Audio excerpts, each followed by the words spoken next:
प्रायः मनुष्य दूसरे मनुष्यों को अपनी तरफ लगाना चाहते हैं, अपना शिष्य या दास बनाना चाहते हैं, अपने संप्रदाय में श्रद्धा करवाना चाहते हैं, अपना पूजन, आदर, मान सम्मान करवाना चाहते हैं, अपनी बात मनवाना चाहते हैं।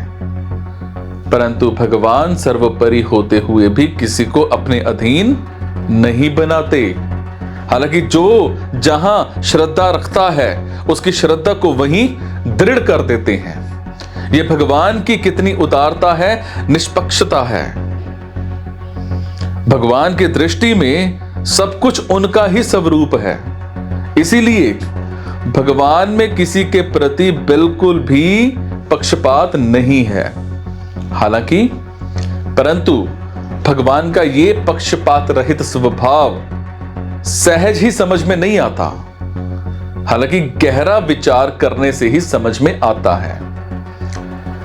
अगर यह स्वभाव किसी की समझ में आ जाए तो वो भगवान का भक्त हो जाएगा। दूसरे को अपना दास वही बनाता है जिसमें कोई कमी है।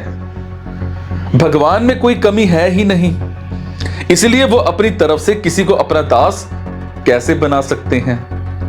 परंतु कोई उनका दास बनना चाहे तो वो मना नहीं करते और दया पूर्वक उसको दास स्वीकार कर लेते हैं। ये उनकी विशेष उदारता है। जैसे छोटे से बालक को देखकर कोई व्यक्ति रीझ जाता है तो उसका अर्थ ये नहीं है कि उस बालक से उसका कोई स्वार्थ भाव है। ऐसे ही जो भगवान का दास बनता है उसके सरल भाव से भगवान रीझ जाते हैं।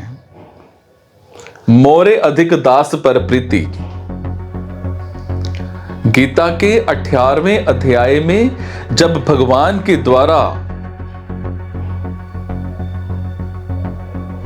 श्लोक सुनकर अर्जुन घबरा गए, तब भगवान दया परवश होकर के अर्जुन से बोले कि तू मेरी शरण में आ जा। परंतु ऐसा कहने से पहले भगवान ने कहा कि यह सबसे अत्यंत गोपनीय बात है, और बाद में भी कहा कि इसे हर किसी को मत कहना।